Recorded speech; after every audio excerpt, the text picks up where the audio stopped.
Muy buenas amigos y amigas de Vetustos de Rol, bienvenidos al canal, bienvenidos una vez más a esta cita semanal en la que vamos a hacer una entrevista a Yagoba Lecuna, ilustrador de cómics y juegos de rol y que ha tenido la gentileza de acudir a nuestra llamada. Hola Yagoba, buenas. Buenas, ¿qué tal vamos? Muy bien, bueno, pues Yagoba, pues que no lo conozca, obviamente vamos a hablar sobre todo un poquito más de la parcela de rol. Bueno, pues ha ilustrado portadas de un juego, por ejemplo, de Eriendo, por ejemplo, el suplemento de la Marca del Este, como la ciudad perdida de Garan. También ha colaborado con fanzines de la vieja escuela, en fin, bastante prolífico en ese sentido. Pero vamos a empezar poco a poco, vamos a empezar al principio para que Yago pues, nos cuente un poco sus inicios, si te parece, y cómo ese pequeñín empezó a coger los bolis o los rotus o lo que sea para empezar a pintar. Bueno, pues la verdad es que no sé, mis primeros recuerdos ya son con un lápiz o un boli en la mano y bueno, pues no sé, alguna vez solo ojeaba los cuadernos que dibujaba en aquel entonces y curiosamente tenía incluso dibujos de Mortadelo y Filemón, que actualmente nunca me han gustado demasiado, pero bueno, en aquel entonces, mira, incluso intentaba estudiar a Ibáñez, a personajes de la Marvel, bueno, de todo un poco. Y bueno, pues así fue el tema, no sé. En un increchendo progresivo, nunca solté los lápices, excepto una racha así que la que me tuve que poner a trabajar de algún otro tema o lo que sea, y bueno, por lo que fuere, pues estaba baldado, que también me pasó, y no pude trabajar mucho ni pude lanzar proyectos y bueno. Y el resto del tiempo, desde luego, siempre he estado con un lápiz en la mano. ¿Y cuándo digamos que empiezas un poco a centrarte, ¿no? En el sentido de dedicarte un poco más a fondo a esto? Bueno, pues fue más o menos una racha de estas como la que te decía, que bueno, estaba trabajando en Barcelona de socorrista. Había hecho una gran inversión en material profesional de estos tipo arquitecto y así, y bueno, y más cosas. Y bueno, empecé a dar pequeños pasos, pero bueno, el paso decisivo fue dejar aquel trabajo y tirar ya directamente a la piscina y el paso pues, fue dejar aquel trabajo y ponerme en serio pues, con la ilustración, con el cómic, lo que fuera. Básicamente me puse un chip mercenario y dije, bueno, sea lo que sea, pero la cuestión es ganarme la vida dibujando y bueno, y así empecé. ¿Cuáles son tus primeras publicaciones? Digamos, en las que Pues, empezaste a cobrar, digamos, ¿no? A que empezaste ya a recibir recompensa por tus esfuerzos. Pues, mira, tristemente, la primera publicación vio la luz, pero no llegamos a ver un duro porque la editorial, bueno, eran unos listos y ya sabes, supongo que te deben de sonar historias similares de diferentes ámbitos, sean escritores, sean dibujantes, bueno, cualquier cosa, pero bueno, que nada, que eran un poco morosos y a día de un euro del tema aquel. Y bueno, al tiempo de ir probando diferentes cosillas y así, creo que el primero así bastante serio fue un encargo de una editorial que se llama Ediciones Palabra, sí, creo que sí, que eran libros infantiles, juveniles. Y bueno, pues aquello fue estimulante, estaba totalmente fuera de mi confort y claro, empezar trabajando profesionalmente en algo que estaba fuera de mi confort, la verdad es que fue complicado. Pero bueno, no sé, siempre me han gustado los retos y bueno, me puse a ello, hice un montón de pruebas y bueno, pues si miras atrás, obviamente tienen sus carencias, porque bueno, siempre mejoras, pero bueno, creo que tienen un pase. Alguna ilustración además aún la encuentro bastante simpática. Fueron 3 libros, el primero fue La isla de la televisión, el segundo fue El señor de los mares, creo, y el tercero fue Locos por el fútbol. Y bueno, y luego pues como el tema de trabajo de este mundillo pues está como está,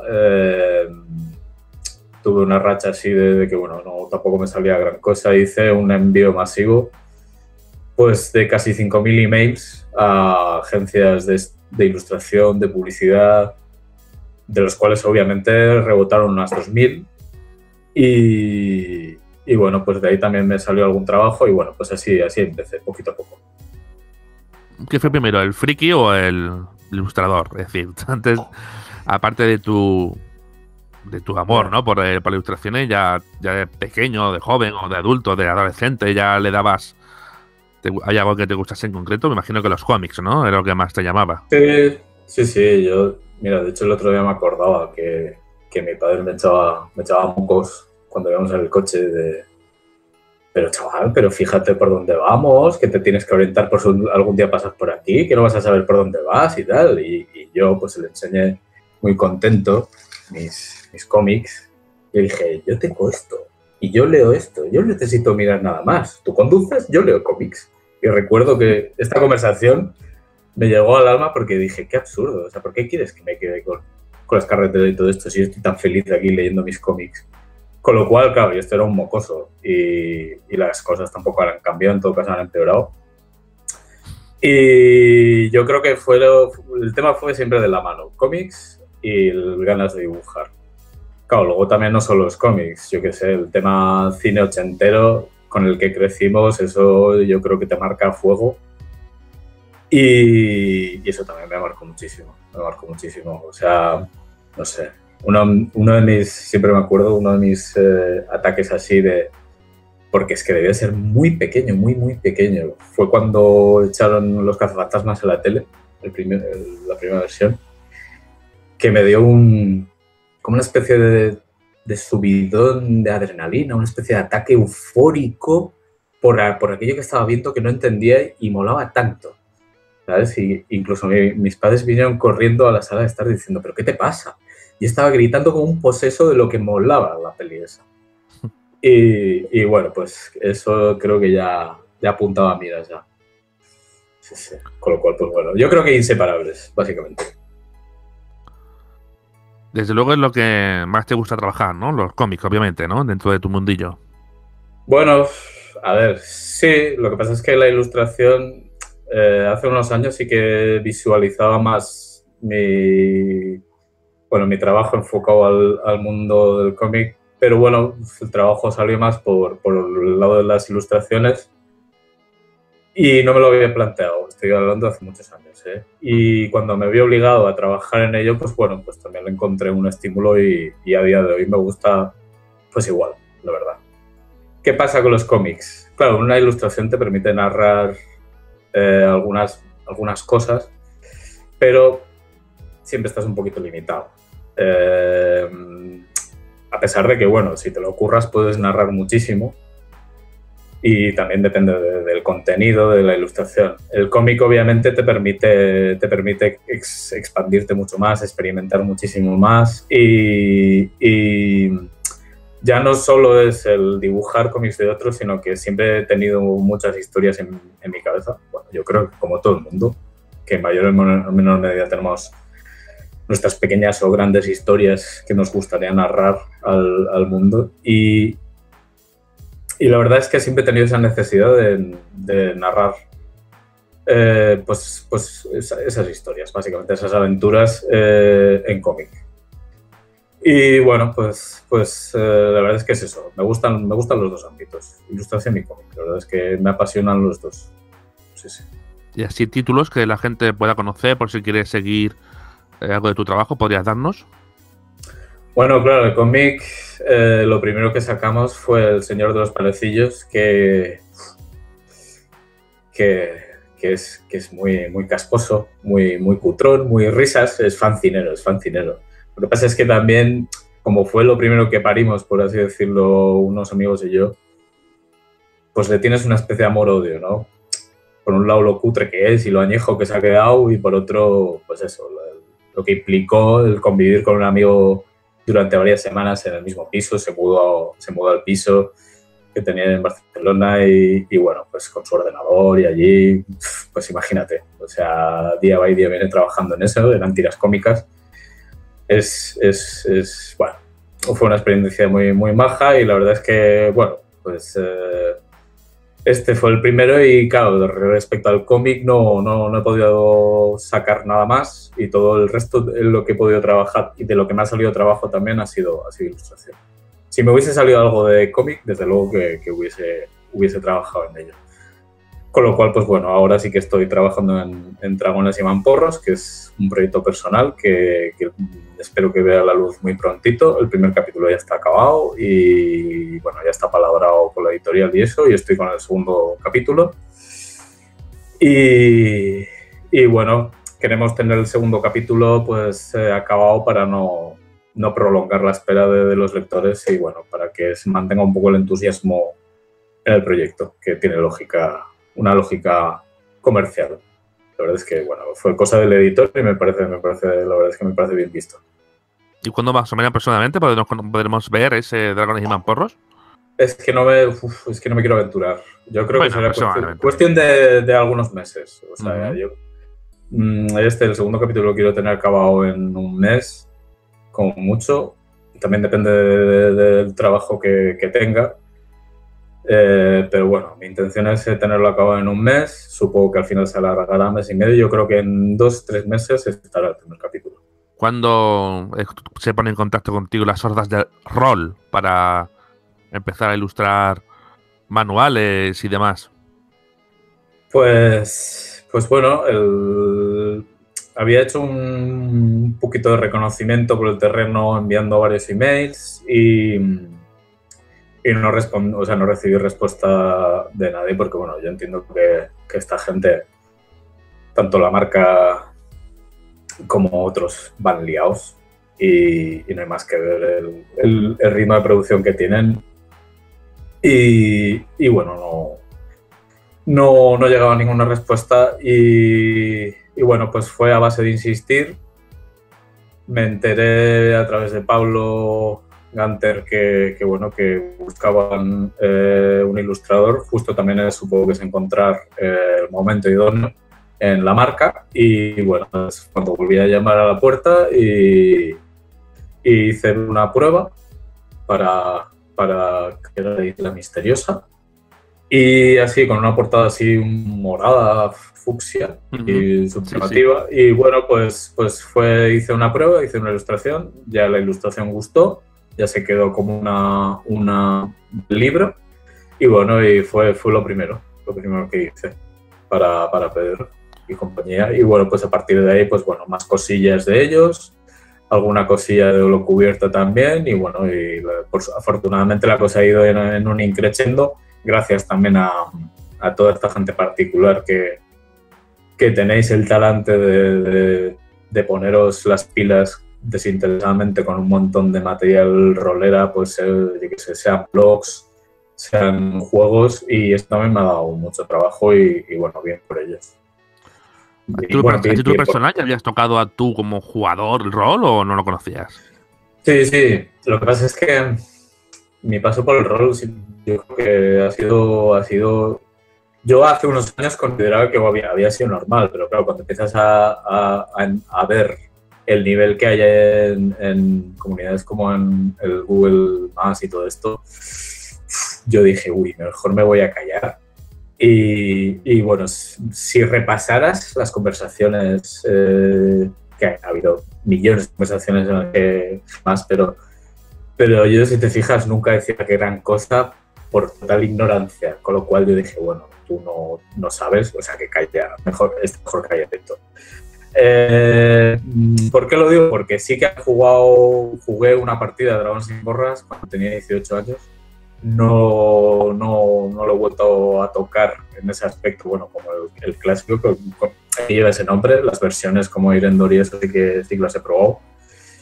Pero lo que más jugué a posteriori fue a Vampiro y a La Llamada de Tulu. ¿Tú crees que en lo que es el mundo de la ilustración, que es importante que los ilustradores tengan su estilo, es decir, que se les reconozca? O sea, quizá vamos a unos que son mejores que otros, por lo que sea, pero hay otros que, pues, esos otros pues tienen un estilo particular que los diferencia de los demás. Color o rasgos o lo que sea. ¿Tú crees que eso es importante? Hablas de tener un registro propio, por así decirlo. Sí. Yo, por ejemplo, veo algo tuyo sé que y sé tú que es tuyo. Mm. Veo algo de A ver, Manzanedo y sé sí. que es de Manzanedo. Sí. A eso me refiero. A ver, yo creo que por lo que he podido ver hasta ahora, en la mayoría de los casos, lo difícil es que no se te caracterice, que no se te vea un registro. Creo que es muy difícil que no tengas un registro. O sea, puedes ser una especie de dibujante adaptoide que te adaptas totalmente a un estilo y que no se te identifique, pero yo creo que es muy complicado. Te puede pasar en algún tipo de encargo muy, pues eso, muy impersonal, publicitario, que te piden una línea muy específica, pero creo que es complicado perder ese rasgo característico. Y ya te digo, seguro que hay dibujantes en los cuales pasa, pero yo creo que es complicado. Y de hecho, tiene muchísimo que ver también de las fuentes de las que bebas, porque yo ya te digo, cuando empecé con la ilustración, pues eso, a ponerme serio hace bastantes años, no soltaba de la mano a Bernie Wrightson, que era un crack con la tinta. La mejor versión ilustrada que he visto de Frankenstein la hizo este hombre, la recomiendo 100%. Y claro, quieras que no, es que se te pega tal como al escritor se le pega el estilo del que está leyendo o bueno, es que siempre se te pega. Si eres un creativo y te miras a personas que hacen algo similar, bueno, es como si se te pasa un poquito de esa esencia, ¿no? Y entonces tu estilo, en mayor o menor medida, depende del autor, pero yo creo que va mutando. Pero curiosamente, tal y como decías, se sigue manteniendo un reconocimiento, ¿no? O sea, no va siempre va a dibujar igual, ¿no? No va a pintar igual. Claro, es eso. A ver, habrá gente, también es lo que te digo, que habrá gente que quizás sí que mantenga una disciplina y un estilo perpetuos, pero si te fijas, yo qué sé, por pensar en alguien con un cambio muy curioso en su estilo, Michael Mignola, empezó dibujando, bueno, pues estilos que supongo que le exigían las editoriales, Marvel, DC, estilos muy definidos e inspirados también por autores que le gustaban a él, que yo creo que uno de sus influencias más bestias es Jack Kirby, la bestia parda que inundó los kioscos de Marvel y DC hace, bueno, no sé si era los años 40, 50, bueno, un monstruo del cómic. Yo creo que el tío más productivo que ha habido en la historia. Y Mignola estuvo muchos años dibujando como Kirby. Es que es súper curioso. Si buscas trabajos suyos, se parecía muchísimo al estilo de Kirby. Y fuera por exigencias de la editorial o por gustos propios, incluso cuando empezó a dibujar Hellboy, se percibe un estilo muy Kirby, ¿no? Y luego el tío empezó pues una andanza ya en solitario, que siempre ha mantenido a Kirby ahí y supongo que a otros autores que desconozco, pero ya él empezó a tener ya un sello súper personal y súper propio, que es lo que conocemos de él. Pero además pues fue mutando, como te decía, y se fue deformando. Si ves el primer número de Hellboy, que se llama Semilla de Destrucción, es un Mignola, yo no sé si controlado o autocontrolado, pero bueno, muy correcto, muy nítido, muy limpio, hipercorrecto anatómicamente, bueno, bastante dentro de su estilo. Y sin embargo, el tío se fue deformando totalmente y volviéndose casi cubista, hasta el punto de que, bueno, o sea, si coges el primer Hellboy y el último, el cambio es aberrante. O sea, es una pasada cómo ha mutado este hombre con su estilo a lo largo de los años. Con lo cual, yo creo que si esto le ha pasado a este hombre, es que nos puede pasar a cualquiera. ¿Tú te ves cambios en lo tuyo? Sí, claro. Sí, bueno. O sea, dibujos para niños, ¿no? Supongo. ¿Y ahora? Sí, claro. Aquellos sí que, por exigencias del guión, por decirlo de alguna manera, tenía que tener un estilo también más inofensivo, ¿no? Porque, claro, mi contenido en general, el predominante es la oscuridad, que, bueno, prefiero dibujar cosas oscuras que cosas happy flower, por así decirlo, no me motivan tanto. Y los trabajos aquellos que a su vez, hay que decir, había ilustraciones muy interesantes y muy estimulantes como El Señor de los Mares y La Isla de la Televisión, que tenían ilustraciones que, bueno, los que podías explorar, pero claro, también hasta cierto punto, porque eso iba a ser para lectores juveniles e infantiles y no es cuestión de dejar traumatizado a nadie, ¿no? Que ya me lo han dicho más de una vez. O sea, la gente no se creía que estuviera dibujando cosas para juvenil, infantil. Y bueno, entonces, claro, si es por exigencia de trabajo, te tienes que amoldar un poco, como es normal. Si tienes vía libre, pues sí. Y claro, si tienes vía libre y además tienes vía libre en un encargo que te dicen haz lo que quieras o haz el estilo que quieras o lo que sea, que también habrá gente menos aventurada y que no sale de su zona de confort. Pero bueno, yo normalmente intento salir, experimentar y eso también acarrea el hecho de que muchas veces no se te reconozca tanto o sí. A mí la verdad es que es eso, es otro tema. Cuando pasas tantas horas mirando tu trabajo, muchas veces pierdes la perspectiva. Y cuesta identificar, por ejemplo, los errores de uno o eso mismo que estabas diciendo, ¿no? ¿Tú tienes mucho cambio? A ver, yo creo que tiene que haber cambio porque no leo lo mismo ahora que hace 20 años. O sea, ya solo por eso tiene que haber cambio. Luego también llevo 20 años más dibujando, con lo cual también tiene que haber un cambio. Hace 20 años mi anatomía debía de ser bastante más floja que ahora. Entonces, en eso también hay un cambio. Yo creo que siempre cambias y me atrevería a decir que incluso, yo que sé, a lo largo de un año puedes haber cambiado el estilo. Lo que has dicho, hablas de anatomía y todo eso, ¿revisas los clásicos o eso un ilustrador no se preocupa de, yo sé, Goya, Da Vinci, o eso simplemente no se usa como referencia, ni se mira ni nada?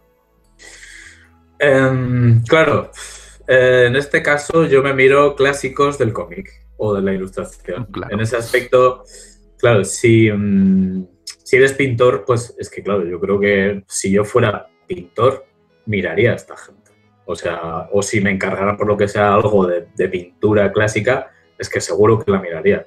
¿Yo a quién me miro? Pues, tal y como te decía, a Bernie Wrightson, a Mignola, a Doré, para ir mucho más lejos, ¿no? Claro, ilustradores que bueno, que dejaron huella o han dejado huella y yo la verdad es que siempre los estoy consultando. Siempre, y cuando empezaste con el tema del rol, ¿miraste ilustraciones específicas de rol o no crees que haya mucha diferencia entre una ilustración de rol y una ilustración de cómic? Pues básicamente es acción en algunos casos, es espectáculo, es color, no sé si crees que hay mucha diferencia.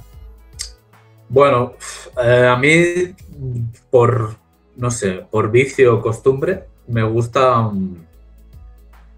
saber lo que tiene en mente el cliente. Entonces, si yo qué sé, claro, muchas veces incluso puedes cometer el error de autolimitarte, ¿no? Porque el cliente, pues eso, pasa a menudo que no sabe muy bien tampoco lo que quiere, ¿no? ¿Quiere esto? Pues vale. Te vienen también otras personas que te dicen, ostras, aquel estilo que hiciste para la isla la isla misteriosa, pues mira, me encanta, quiero que hagas ese registro. Entonces, claro, yo a los de la marca sí que más de una vez les pediría un estilo, un referente. Y bueno, para la isla misteriosa sí que me pasaron referentes de Stefan Poe, un superclásico del rol. Intenté adaptarme un poquito a su estilo para que, bueno, pues el cliente también esté contento, que para algo paga, ¿no? Y entonces, pues bueno, en ese aspecto me miré a este hombre que lo había visto de refilón, pero bueno, estuve varias semanas estudiando su estilo.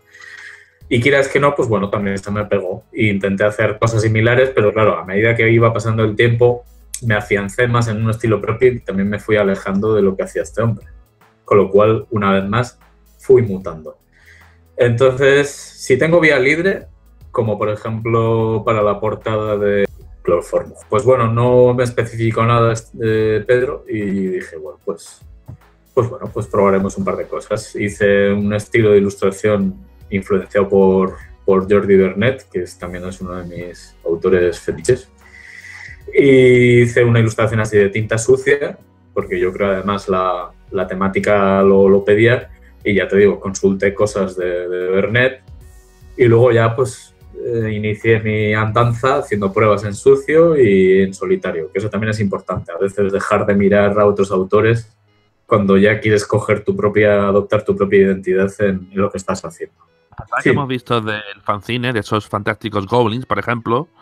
Claro, yo no sé cómo lo hago, pero siempre voy de culo con el tiempo, ¿vale? Entonces, los Enecos me dijeron, hostia, pues mira, si quieres aportar material y tal, sería estupendo. Y bueno, yo hacer algo específico creo que solo lo pude hacer en el segundo o el tercero. Entonces yo lo que les dije es, mira, miraros todo lo que tengo y si hay alguna cosa que os gusta, me lo decís, y si no es de ninguna editorial, porque bueno, también intento mantener un cierto orden, en el sentido de que, bueno, si yo qué sé, si hay alguna cosa de la marca, pues bueno, prefiero esperar un tiempo, digamos, de caducidad de derechos, pues por decirlo de alguna manera, para que se pueda explotar, ¿no? Entonces, les pedí que escogieran temáticas o, bueno, ilustraciones que no tuvieran dueño, por decirlo de alguna manera.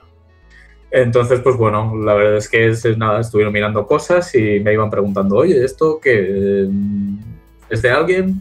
No, sí. Y bueno, hicimos varias listas, yo también les envié varios emails y ellos iban escogiendo cosas que les gustaban. Los goblins, por ejemplo, eran 2 goblins que hice en su día sueltos y en Eco, pues eso, Valencia hizo un collage, los fusionó un poco en sucio. Y bueno, y quedaba perfecto. Y nada, pues me dijo, hostia, pues mira, si los montas y haces la composición así y haces algún arreglillo, porque bueno, quieres que en alguna línea había que arreglarla para que encajaran mejor, ya estará. Entonces, pues bueno, aprovechamos esas 2 ilustraciones de los goblins y ahí fueron. Y la de Conan igual, la tenía por ahí y también ahí fue, y tal como muchas ilustraciones interiores, ya te digo. ¿De estilo ahora preferido? Sí, dime. Sí, perdón. ¿Estudio favorito? Entonces, ¿cuál de lo que hemos visto tuyo? ¿Cuál se acerca más? Algo de rol, que más o menos este canal son para gente de rol y digamos que te conocen más por eso, ¿no? Por las portadas de Erendo, la portada de marca, Ciudad de los fanzines, etc. Sí, dices estilo preferido. Sí, uno que tú crees que es el que más te identifica. Claro, a mí, no sé, mucha gente utilizaba la etiqueta, por llamarlo de alguna manera, de old school, ¿no? Tu estilo es muy old school. Es posible que eso esté conectado a que, bueno, llevo muchos años leyéndome a clásicos del cómic. Volvemos a ellos, porque, bueno, es inevitable, ¿no? Entonces, tengo mucha biblioteca de esta gente, me la miro, me la remiro, me la releo, no paro de consultar estas cosas y eso quieras que no se pega. Claro, ¿con qué estilo me quedaría o qué estilo veo ahí que bueno, que veo que encaje mejor? La verdad es que creo que han ido saliendo estilos diferentes, lo cual me parece divertidísimo. Para Erendor pues sale un estilo más con pincel, un poco más estilo tintado sucio, como sé que suena súper despectivo, pero bueno, es que es un poco eso. O sea, no hay gente que entinta con mucho cuidado, ¿no? Con un trazo muy cuidado. A mí muchas veces me gusta desparramar el pincel y que se quede ese brochazo inicial de tinta casi no implícita en el papel y, claro, da una sensación de cierta suciedad que le da un toque bonito, ¿no? O sea, que le da como un grano, un estilo, un regusto bonito, creo yo. Y para Erendor sí que se asentó ese estilo que yo creo que hasta ese momento no había usado en rol. Y Y luego, pues luego está el estilo así que he solido hacer más tirando de bolígrafo o bueno, o rotulador de puntas más finas, con tramillas y cosas así, que creo que también se caracteriza o podría encajar dentro de estos estilos tan ochenteros de esa época, ¿no? Que eso también me lo he mirado más de una vez, volviendo a la pregunta de antes. O sea, autores de esa época me los he mirado muchas veces y para según y qué encargo, pues he intentado imitar un poquito. Es que, claro, yo no imito bueno, sí, es que lo acabas imitando, pero no imitas todo.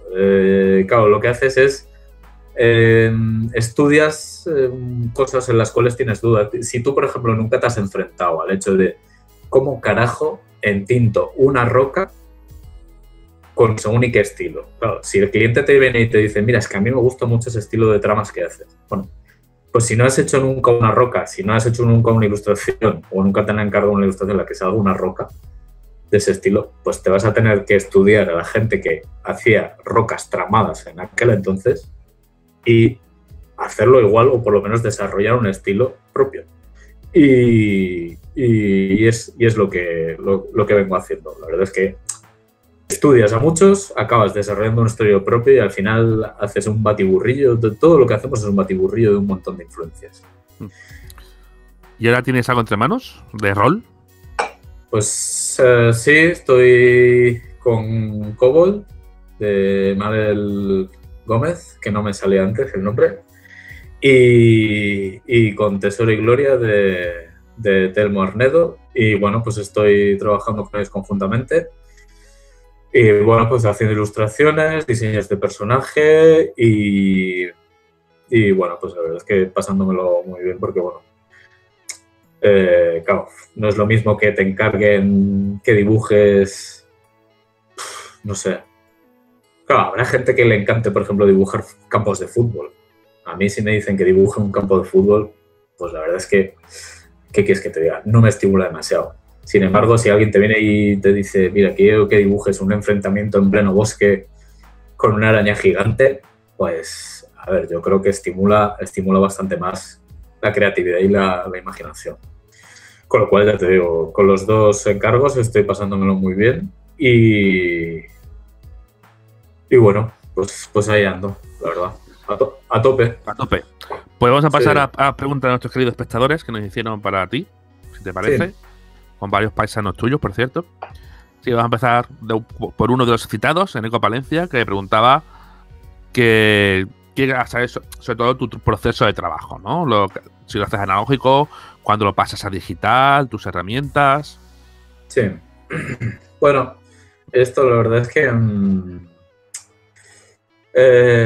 tal y como te decía, con la experimentación lo he ido cambiando.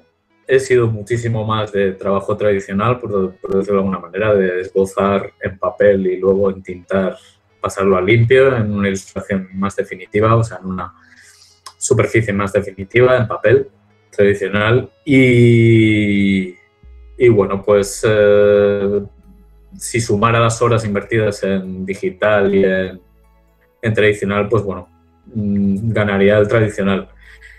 El digital, bueno, también se ha llevado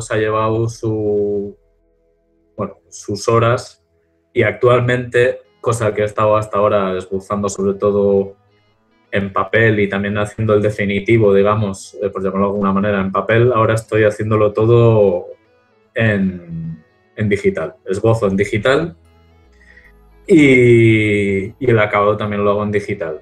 Lo de Tesoro y Gloria, las últimas ilustraciones han sido en digital y en Kobold también. Empecé en tradicional y ahora estoy haciendo una ilustración en digital, con lo cual pues voy saltando porque también es agradable cambiar cosas y bueno, no estancarte siempre en lo mismo. Con el precio también que pagas, a su vez, que cuando pasas mucho tiempo en digital es posible que pierdas mano en tradicional, ¿no? Como me ha pasado alguna vez que se me había oxidado el lápiz, que para mí es súper importante, el lápiz base para un dibujante. ¿Cómo haces para pasar el tradicional al digital? Pues el tradicional a digital sería, bueno, obviamente lo primero, el cliente me dice lo que busca, me pongo las ideas, claro, normalmente ya cuando estoy leyendo el email con descripción, mi cabeza ya hace un esbozo, ¿vale?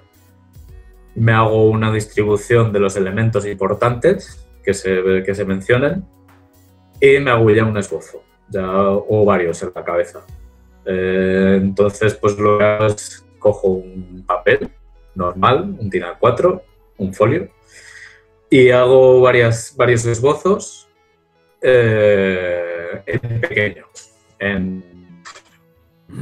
pues eso, no sé, en centímetros cuadrados, no sé si sería algo menos de 10 centímetros cuadrados. Hago un esbozo en pequeño, de tal manera que hago una distribución de los elementos más importantes.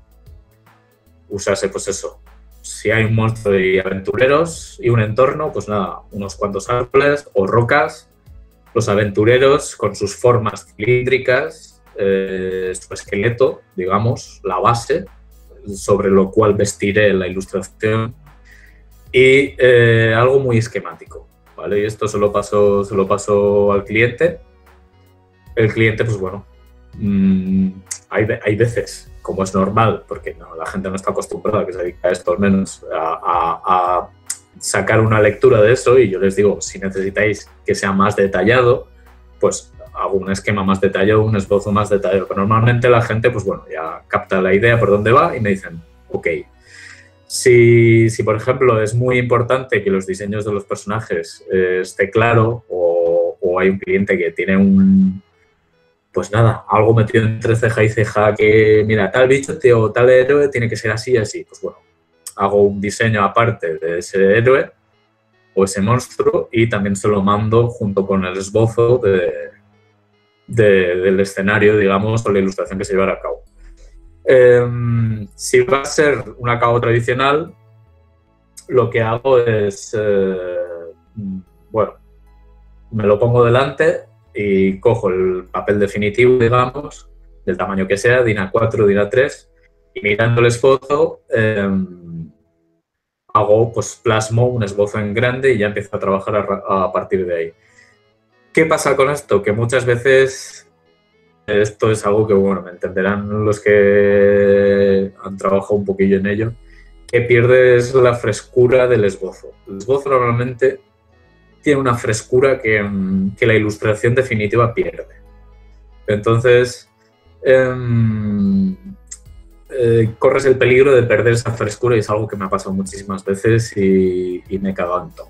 Porque tú ves un esbozo que es fantástico, que es genial, que está súper proporcionado, el monstruo mola, los aventureros molan, mola hasta cualquier roca que has esbozado.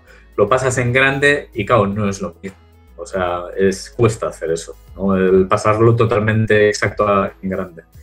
Para ello, muchas veces utilizo una mesa de luz y lo que hago es escaneo el esbozo en pequeño. O sea, este esbozo pequeño que te decía, lo escaneo con un escáner y me lo paso al ordenador, me lo pongo en un tamaño grande según la ilustración. Si va a ser una ilustración en DIN A4, lo transformo el esbozo a un DIN A4 o a un DIN A3 y la ilustración va a ser a DIN A3 y lo imprimo a ese tamaño. De tal manera que conservo la frescura del esbozo que te decía, que a mí me parece esencial, y con la mesa de luz trabajo con ese esbozo en grande que mantiene esa frescura y con el papel definitivo encima. De tal manera que, bueno, casi como que repasas el esbozo, pero metes muchísimos más detalles, metes el acabado, digamos. Y ya el digital, vale, obviamente será más directo. Sí, bueno, sí, exacto. Digital, pues nada, es más complicado. Bueno, a mí me parece más complicado esbozar, tener mucha soltura esbozando en digital. A mí me cuesta un poco más, porque en tradicional es más costoso, es más arduo el trabajo, pero tienes muchísimo más control del lápiz. En digital, claro, dependes de una tableta gráfica, o bueno, no sé cómo lo llama la gente, una Wacom, como se suele conocer, coloquialmente. Entonces tienes un bolígrafo que, bueno, que normalmente suele ser tosco, de difícil manejo. Y bueno, pues ya tienes que esbozar en esa Wacom mirando la pantalla. No, tú no esbozas lo que pinta, o sea, tú no ves lo que pinta directamente el lápiz, sino que se traslada lo que estás dibujando en esa tableta en la pantalla. De tal manera que, claro, la gente al principio flipa porque dice, ¿cómo puedes trabajar así? Porque, claro, la gente le cuesta conectar esta tableta con lo que está pasando en la pantalla. Esto suele pasar al principio y nos ha pasado a todos. ¿Te acostumbras o sigues sin acostumbrarte? Sí, joder, sí, claro que te acostumbras. Pero digo yo, ahora, a día de hoy, aunque lo tengas dominado, ¿sigue siendo raro o...? Bueno, el esbozo me sigue resultando un poco incómodo, la verdad. Pero cuando ves que el resultado es satisfactorio, pues me olvido mis pegas y digo, mira, te lo pasas bien trabajando así, o sea que para adelante. Con lo cual es que a mí normalmente pereza no me dan estas cosas, no las venzo enseguida. No, sí que me da reparo esbozar en digital, pero nada, me olvido y pienso en el trabajo definitivo porque, bueno, ya estoy visualizando cómo va a quedar. Y nada, y tiro para adelante. Y es eso, normalmente, nada, cuando invites muchas horas en una ilustración, el resultado suele ser satisfactorio. O sea, no... Con lo cual es eso. Tal y como tú decías, el digital es esbozo más rápido y bueno, y la ilustración también en muchos aspectos más rápido. Más rápido porque te permite un ensayo y error, el digital, que el tradicional no te permite. Y también te puede permitir un nivel de detalle que el tradicional no te permite, ¿no? El zoom con el Photoshop, tú puedes hacer el zoom que quieras, puedes tener el detalle más friki que quieras, que podrías trabajar incluso a nivel microscópico, si quisieras. En tradicional no vas a poder eso a menos que trabajes con un microscopio pegado a la cara. Y entonces, claro, en digital es eso, te permite un nivel de detalle espectacular, ¿no? Entonces, claro, bueno, tienes las dos opciones. Y yo creo que lo divertido es, pues eso, jugar con las dos cosas. Ahora otra pregunta de otro paisano tuyo, nuestro querido Cyberpriest. ¿Qué pregunta que si tienes alguna temática que te guste más en concreto? Aunque ya has dicho, por ejemplo, que te motiva más pintar una araña luchando contra nuevos héroes en el bosque que un campo de fútbol. Pero ¿tienes alguna también nos has comentado que te gusta sobre todo los tonos tenebrosos, oscuros? Pero ¿tienes alguna temática así en concreto? Me imagino, por lo que he visto por ilustraciones, dentro me refiero del rol, por ejemplo, que te gusta mucho la llamada, ¿no? Rollo mitos. Sí. ¿O tienes algo así que te llame más la atención a la hora de ilustrar? Bueno, también va a rachas esto. La verdad es que cuando no estaba tan puesto con la ilustración y eso, sentía como que, mira, valga la redundancia, una llamada, ¿no? Quiero llevar a cabo muchas ilustraciones de la llamada de Tulu. Y claro, eso implica muchas horas también. Tenía millones de ideas en la cabeza, quería ilustrar todos los relatos de Lovecraft. Y claro, eso cuesta horas. Entonces tuve que empezar a hacer una selección, empezar a practicar para tener un nivel satisfactorio, porque bueno, yo siempre he sido bastante autocrítico y hasta que no he tenido un nivel que a mí me que me diera una satisfacción plena de decir esto está correcto, no me ponía a ello. Una vez ya he llegado a este nivel, sí que exploté muchísimo la llamada de Tulu. La verdad es que creo que he hecho bastantes ilustraciones, pero me quedan en el tintero muchísimas más que tengo esbozadas y apuntadas. Y sí que me desquité un poco de la llamada de Tulu. Durante muchos años sí que le di caña a la llamada de Tulu. Luego, por temas de rol, la verdad es que le cogí muchísimo gusto a la espada y brujería. La verdad es que me encanta. Me encanta. De hecho, tengo una carpeta por aquí enorme llena de ilustraciones y diseños de personajes de espada y brujería.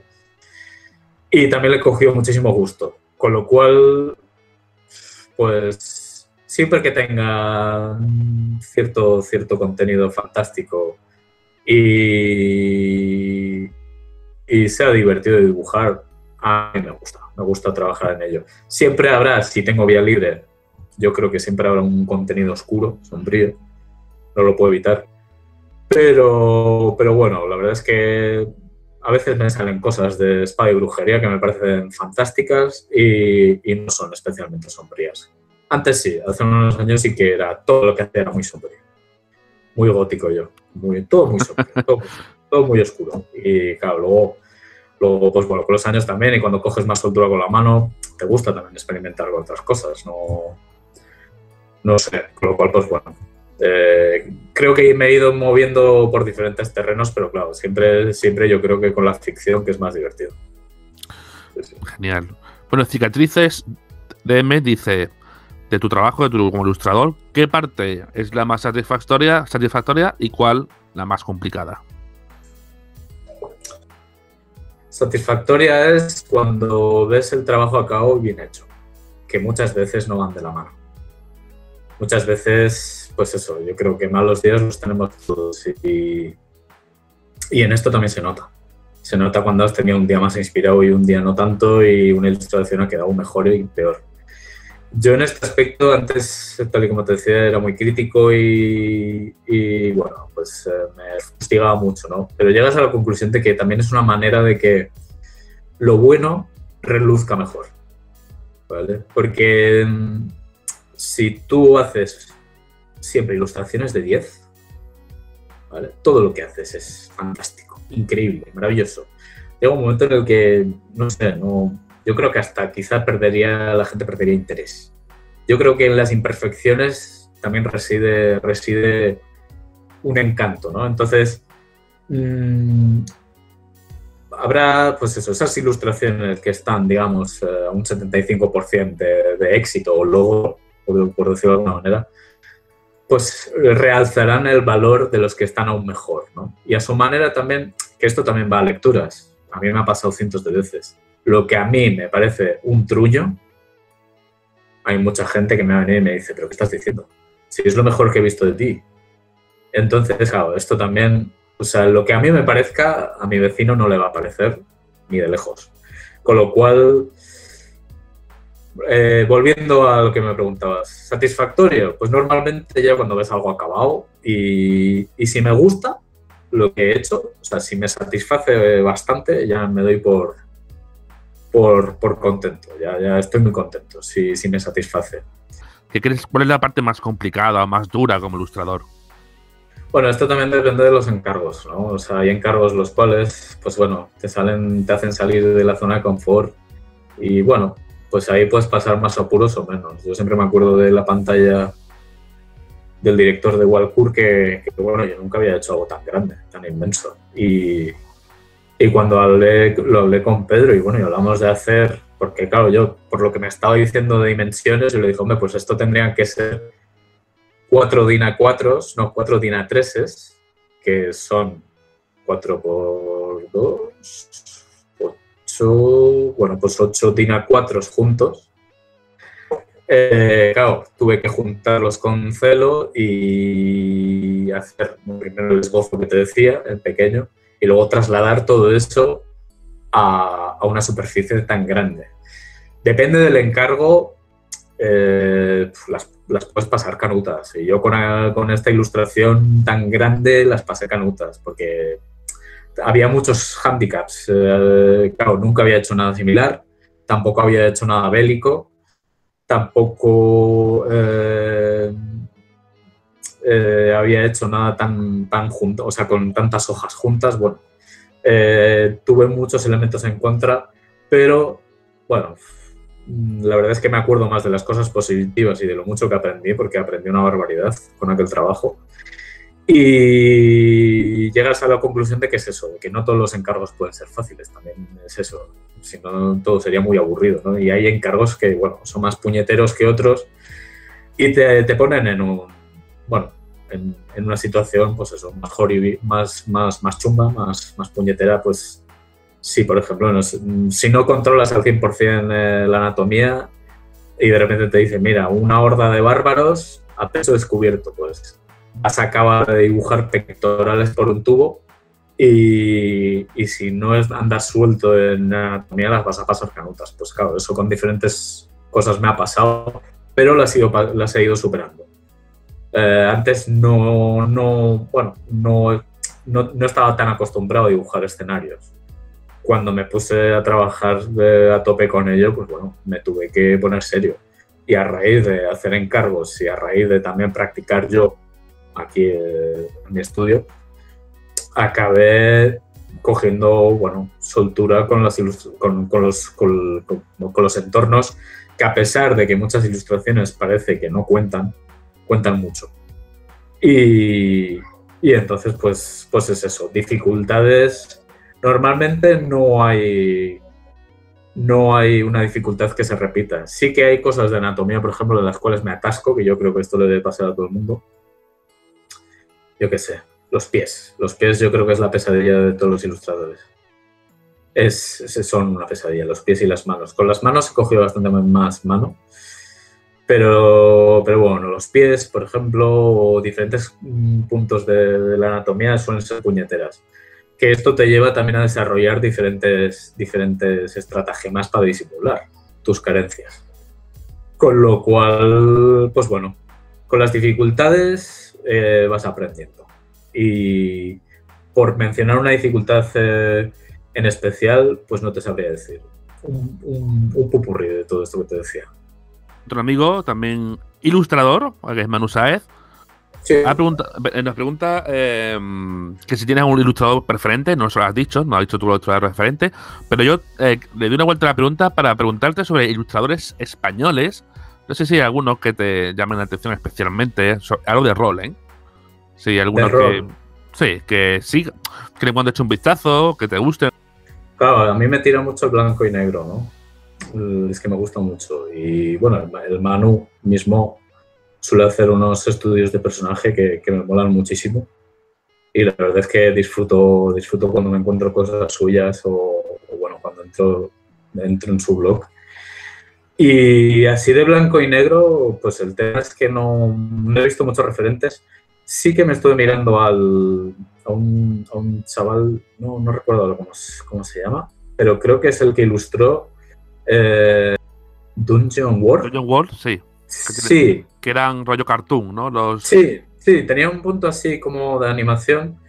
Pues las ilustraciones interiores las encontré muy divertidas. Tenían un blanco y negro. Francisco Carmona.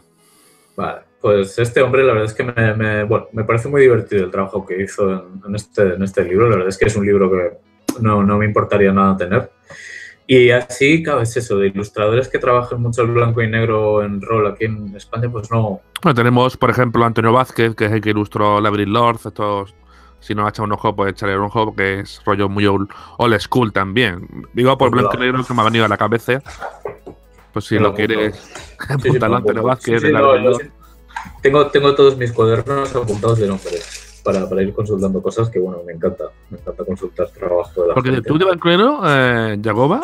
Blanco y negro, bueno, claro, las ilustraciones... Porque claro, esto obviamente es lógico, ¿no? Pero no es lo mismo pintar directamente en blanco y negro que convertir en blanco y negro una pintura, ¿no? Obviamente, o una ilustración.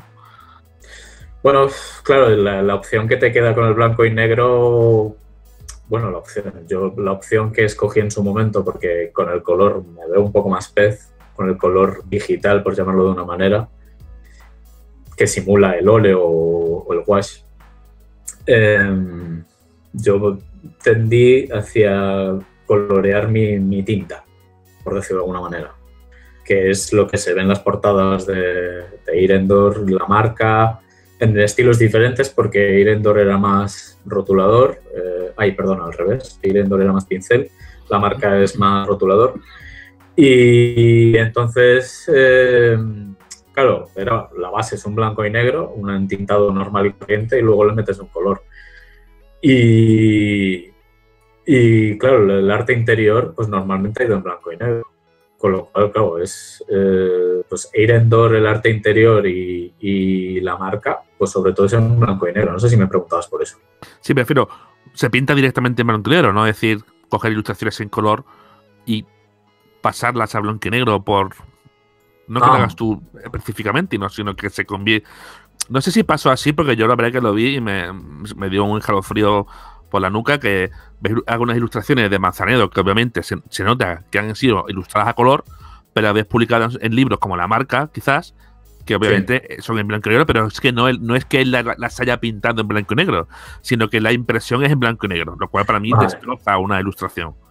Claro, esto sí que lo he hecho alguna vez para probar con el Photoshop, cuando tengo algo coloreado y pasarlo a blanco y negro, que coge muchos matices grises, que te debes de referir a eso. Claro, tú cuando coloreas una ilustración, pues eso, le das unas texturas a la ropa, a la piel, etcétera, y entonces eso,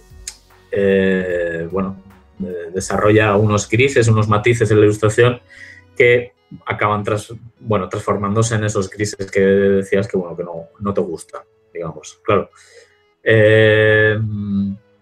Bueno, yo la verdad es que nunca he sacado nada así, con esos matices, con esos grises, digamos, ese color pasado blanco y negro. Lo que sí que he solido hacer es, si lo que se me pide es para blanco y negro... Me alegro oírlo. Yo creo que eso tiene que ser un ilustrador que está pintando algo sabiendo que va a estar a color, que después se lo pasen a filtro gris.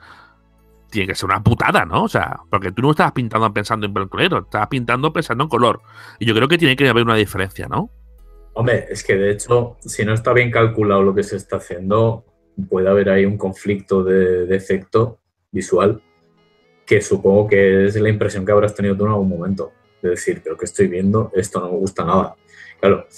En casos así, pues bueno, si se está pidiendo, por ejemplo, un blanco y negro con degradados grises, el digital te permite una maniobrabilidad que, bueno, te puedes hacer unos grises que pueden ser muy interesantes y muy divertidos y, bueno, blanco y negro y gris con el Photoshop puedes sacar cosas muy majas.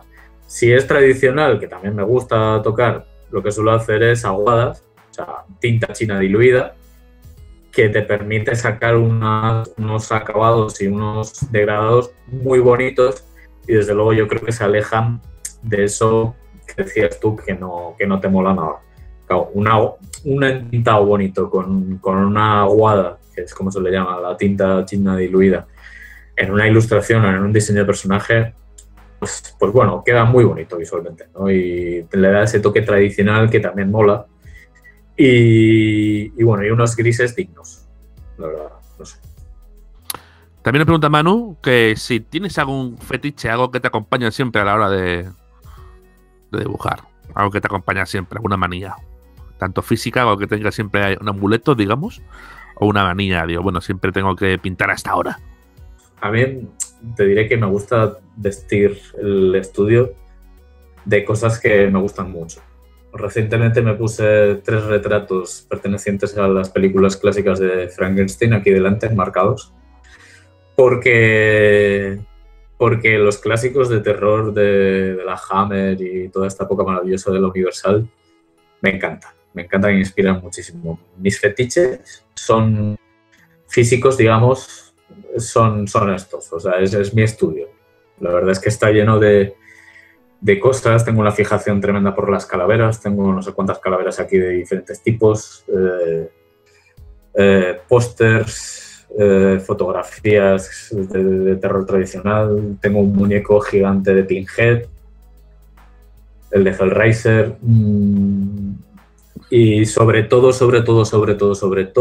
mi biblioteca de cómics y de libros de consulta. O sea, eso sí que es un fetiche, porque la verdad es que a veces solo saco un libro del armario, sé que suena muy friki, pero yo creo que lo hemos hecho más de uno, para oler sus hojas. Sí, echo un vistazo rápido a las ilustraciones, vuelo las hojas y vuelvo a dejar en su sitio. Eso yo creo que es mi fetiche más así, más curioso.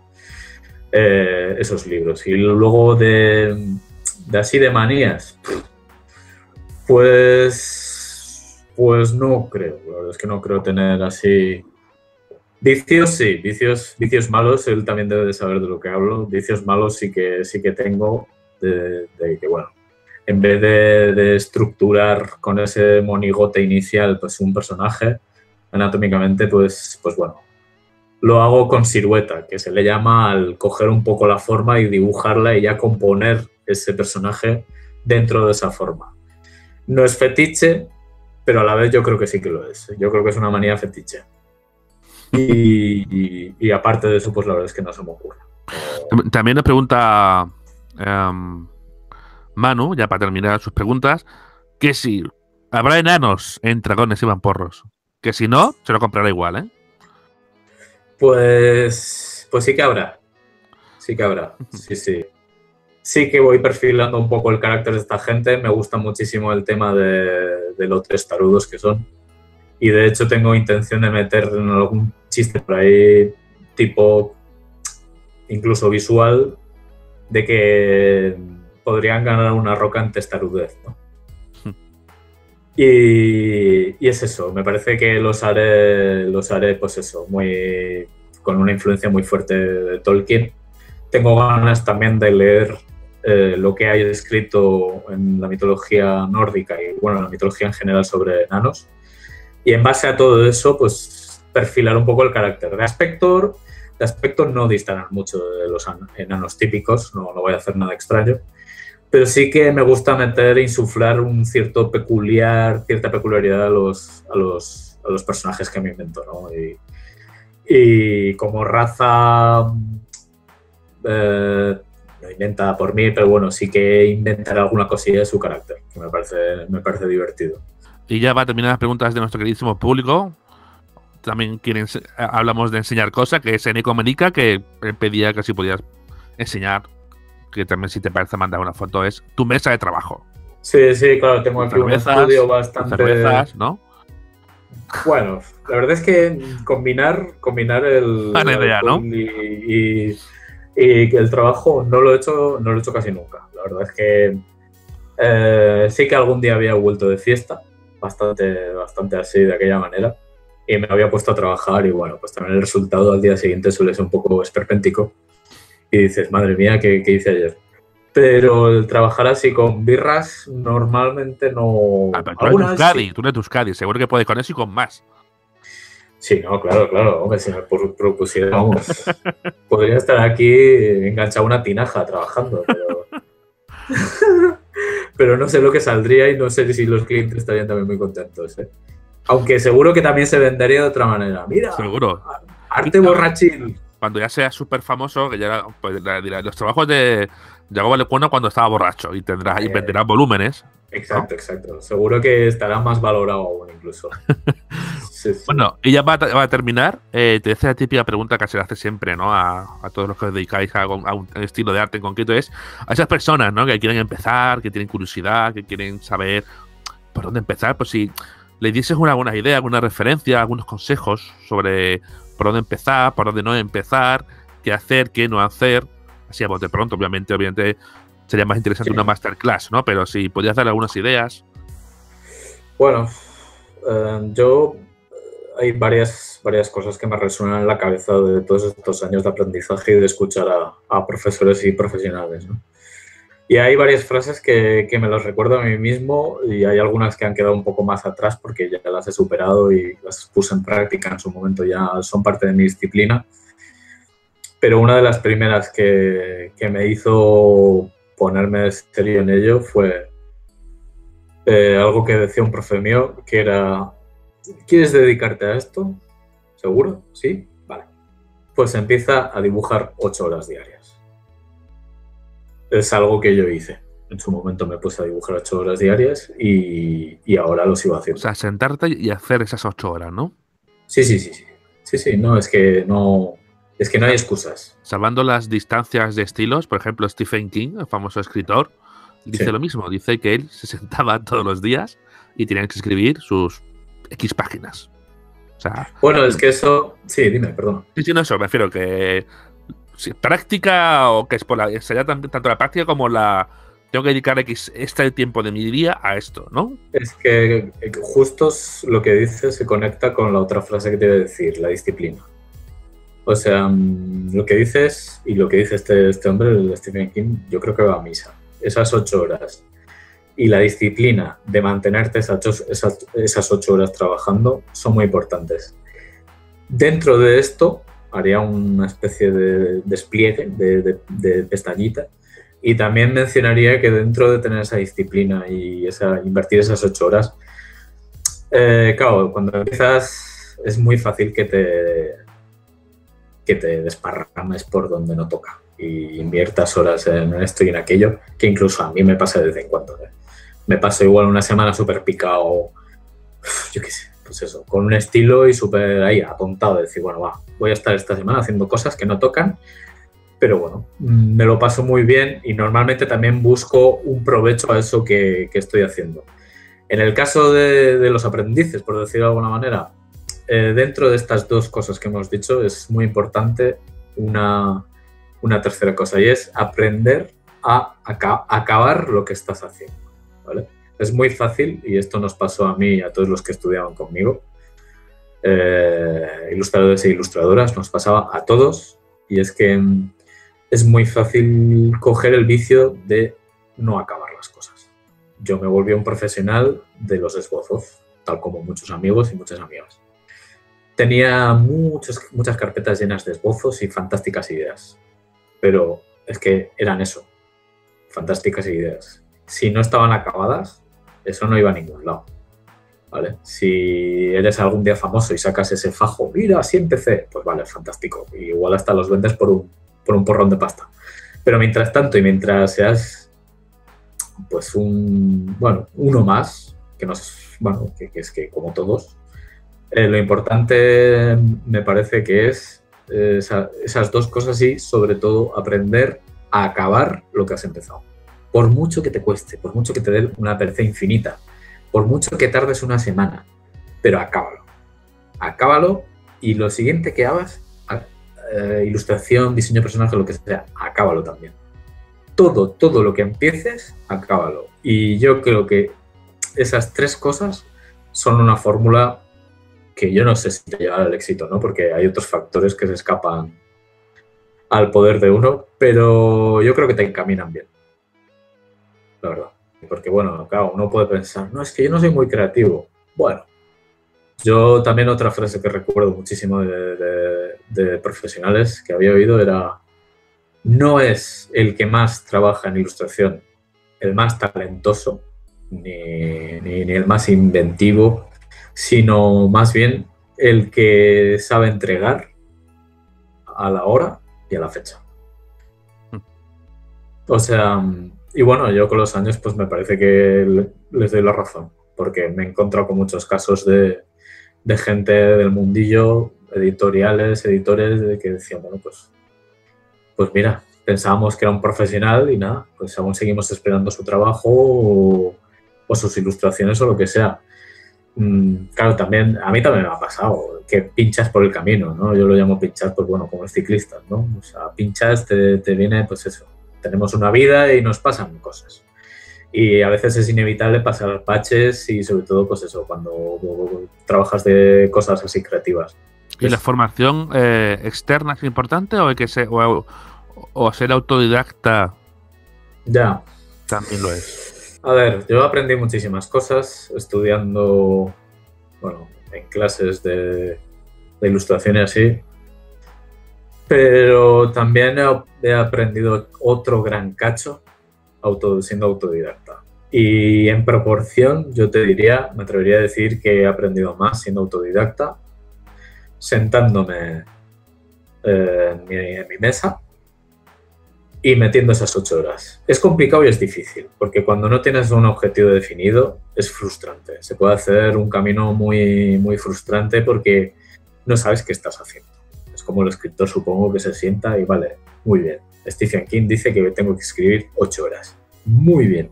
Vale. ¿Qué escribo? ¿No? Claro. Es la famosa frase de la hoja en blanco. A mí no me ha pasado siempre, pero en esa época en la que me puse en serio a dibujar 8 horas diarias, cuando no tienes un encargo, cuando no tienes una editorial esperando un encargo, es muy difícil. ¿Qué haces? ¿Qué dibujas? Claro, o sea, entonces, pues bueno, yo lo que hice fue un estudio de mercado, hice un popurrí entre un estudio de mercado y cosas que me gustaban y me puse a tope a ello. Hay muchas cosas que se quedan por el camino y están ahí muertos de risa en algún blog. Y hay otras cosas que, bueno, ganaron más visibilidad. Si si cumples esas reglas a rajatabla, pues bueno, llega un momento en el que si has acabado todo eso, llega un momento en el que, bueno, has cogido dominio, disciplina y además tienes algo que enseñar. Que lo bueno en este mundillo es que no hace falta que hayas tenido que estudiar Bellas Artes, porque yo no estudié Bellas Artes, ¿vale? Obviamente, si has estudiado Bellas Artes tendrás otros conocimientos que yo no tengo. Pero yo creo que en este mundo, afortunadamente, habla por ti tu trabajo. Y es una buena manera de abrirte las puertas. O sea, yo qué sé. Es eso. Es que yo no he estudiado nunca. De hecho, no acabé la EG. Bueno, pues que igual tienes una mano de cojones y eres capaz de hacer unas ilustraciones impresionantes. Entonces, si a ti te gusta y te apasiona, y eres capaz de hacer estas pautas, que llevar a cabo estas pautas que decíamos, yo creo que puedes salir adelante. Y ser autodidacta, a mí, ya te digo que a mí me ha aportado mucho. Estudiar a otros autores, estudiarlos a fondo y tenerlos en papel es importante. Es caro, porque es caro el tener a estos autores, a todos estos autores en papel en casa, porque ya sabemos cómo está la cultura para comprarla. Pero yo también me he vuelto un ávido comprador de mercadillos de segunda mano. Me encanta hacerme con cómics de segunda mano y libros de documentación de segunda mano. Ahí, adentrarte, ¿no? En los rastros, explorando, sí, ¿no? Sí. Entre la... Sí. Porque he encontrado absolutas joyas ahí y bueno, pues claro, muchas veces el bolsillo no puede. Entonces, pues bueno, recorrer los rastros y hacerte con tus autores preferidos por un muy módico precio y hacerte con una biblioteca de consulta, porque esto al fin y al cabo es una biblioteca de consulta. Hacerte con tus libros de documentación, desde el libro de IKEA, ¿vale? De la colección de primavera, hasta yo qué sé, el Batman de Frank Miller del Caballero Oscuro, ¿vale? Que dirás, hola, qué chorrada tan grande.